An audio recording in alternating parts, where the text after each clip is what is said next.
Well, to make sense of all you've heard so far, I'm joined in the studio by Professor Abiodun Adeniyi. He is a professor of communication and Dean, School of Postgraduate Studies, Bayes University. Prof, thanks for joining us. A pleasure. You're doing excellently well on the other side. You're on the other divide now.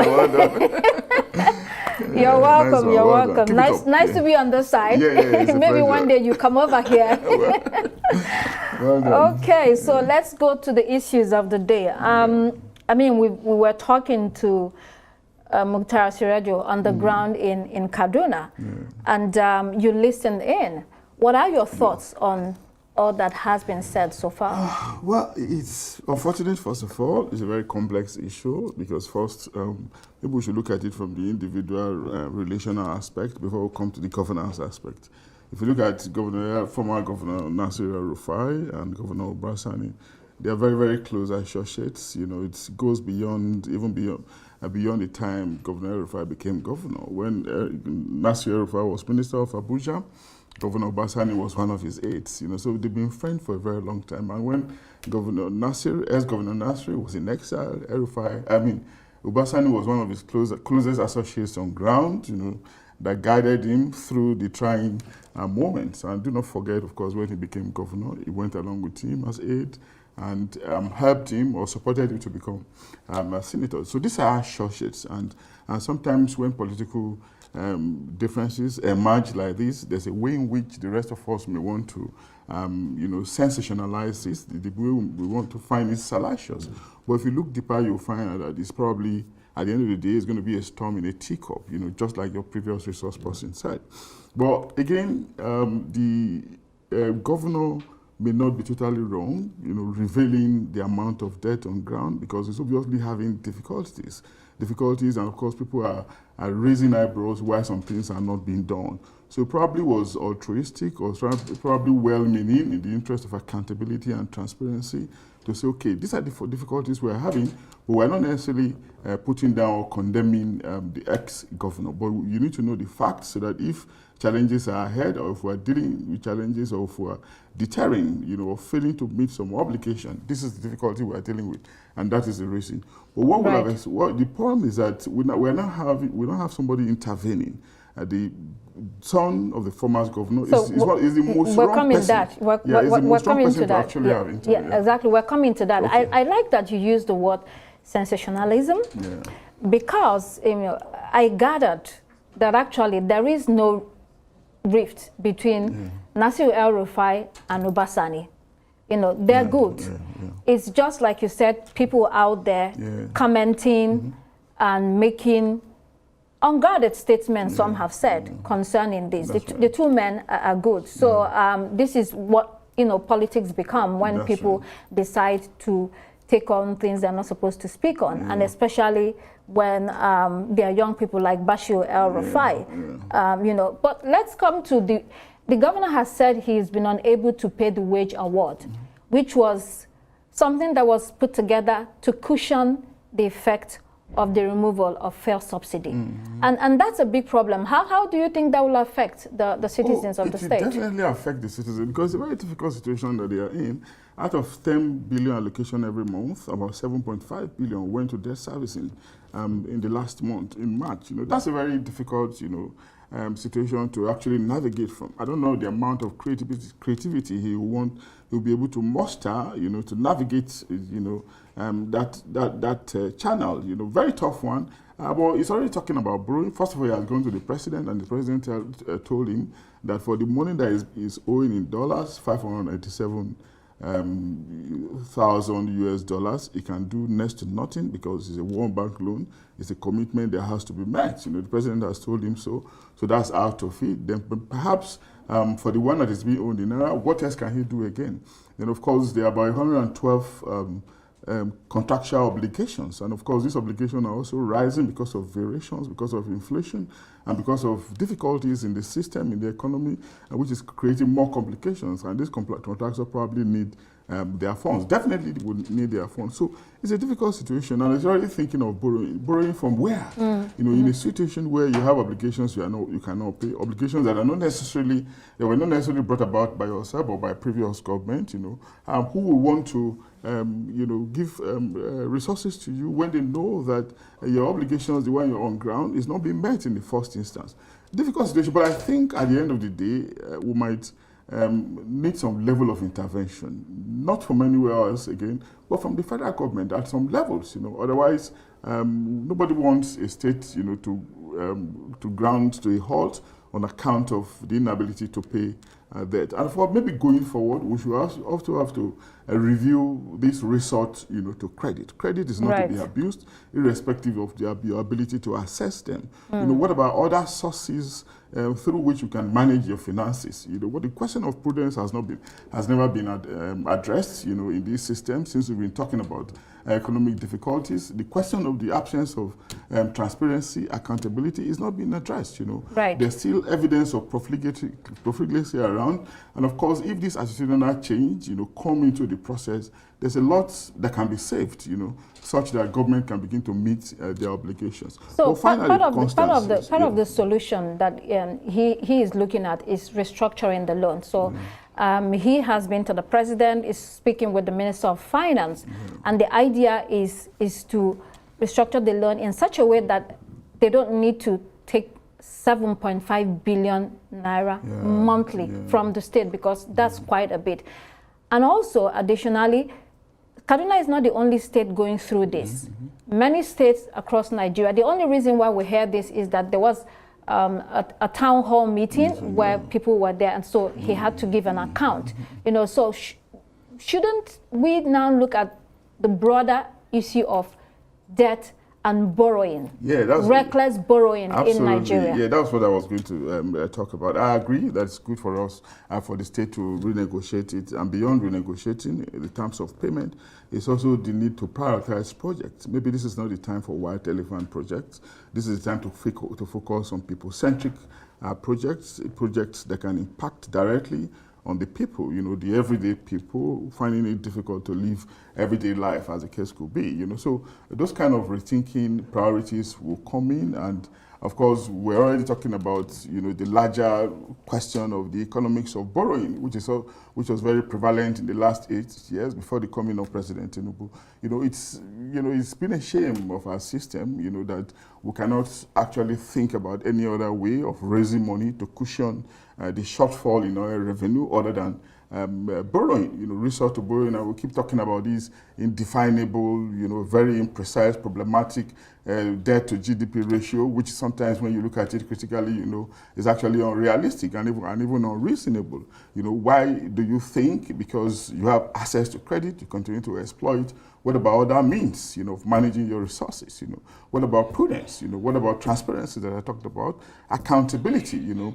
And of course, reducing the cost of governance. This is more like a cliche because it's being said every day. These are measures that have never been taken in the system, and we still see, you know, business still being as usual, you know? There's no moderation anywhere. There's no austerity, no sacrificial lifestyle anywhere. It's still about ostentation, luxuriation, faced with declining resources and, of course, difficulties on the part of the people to survive, you know. So this attitudinal change, behavioral change, on the change in our value system on the part of the people led by leaders will have to be injected into the system for us to deal with the debt burden, you know, because it can't just be resort to borrowing. I mean, I agree with what ex-Minister Fashola once said, that we should not equate public borrowing to home economics. Yes, we know government will borrow, but we've been borrowing over many years, you know, and it's very, very difficult for you to see a corresponding effects of those debts, you know, in terms of our lifestyle, even in infrastructure, in utilities, and much else. So let's drive down further. Debt Management Office. I remember that under, was it former President Goodluck Jonathan, and even under former President Olusegun Obasanjo, the Debt Management Office was very active, and the Minister of Finance made sure that states did not go off on their own to borrow recklessly because it impacts the economy in general. So the finance minister should be aware and has to do something, you know, about it. So do you think that in this instance, I mean, we're talking about from President Muhammadu Buhari's tenure, and it's still the same government all to now. So do you think that the debt management office is failing? Or they should do more? I agree with you, because already we've been told by the debt management office that some states are already owing in excess of 200 billion, you know, which means that they've gone back again to the economics of borrowing, you know, leaving other sources of resource management, you know. This is not the kind of law we want to come to, but I want to agree. I think that sometimes the federal government may not be able to prevent this loan through DMO because of political consideration and sometimes the influence that some of these governors wield. You know, do not forget some of these governors can be very, very influential, and they've demonstrated it in the past in a way that they can prevent you or your party from winning in their state. Sometimes these opportunities or these chances of getting resources, you know, are linked to political calculations, and that's the bigger fear about submitting everything to the realm of politics. You know, where merit, you know, good governance is pushed to the background, it becomes a problem. And when you see some of these big problems rearing their head, it's not too far from, you know, the wielding of political interest, political influence, political interest, you know, and it's not good for the system overall. Constance. Thank you, Professor Denny. Stay with us. We'll be back to you. Prime Time continues in a moment. To stay with us.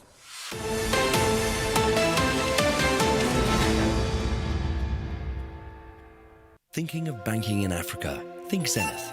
In today's fast-moving, fast-changing world, you need a financial partner that understands your unique expectations. A bank with presence in major financial centers across the world, with the enabling platform to facilitate seamlessly, whenever, wherever, however. A bank with best-in-class financial solutions from a superb combination of technology and human touch. For easy, fast and secure banking that creates real value. Turning dreams into reality is now in your hands. People, technology, service. Zenith Bank, in your best interest.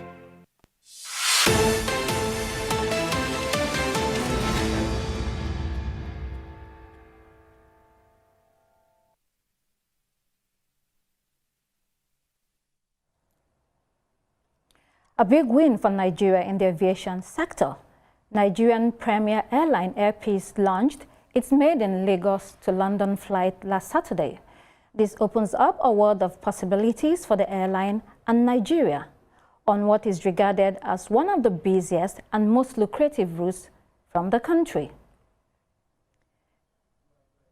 Some distinguished guests joined the Chief Executive Officer of Air Peace, Alan Onyema, on March 30 for this inaugural journey from Lagos to London.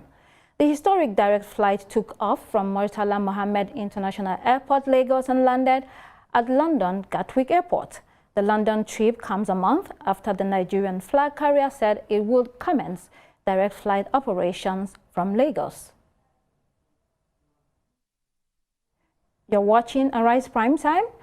We're still here, and I'll be speaking with Professor Adeniyi as we continue the conversation. Prof, thank you once again for taking time to be with us. Thank you. So finally, Air Peace launched its maiden flight, much anticipated, to London. Yeah, that's a very good relief, some break, you know, and of course coming from the private airline, you know, the biggest in Nigeria, no doubt, you know, is something that we should be happy about, even celebratory, you know.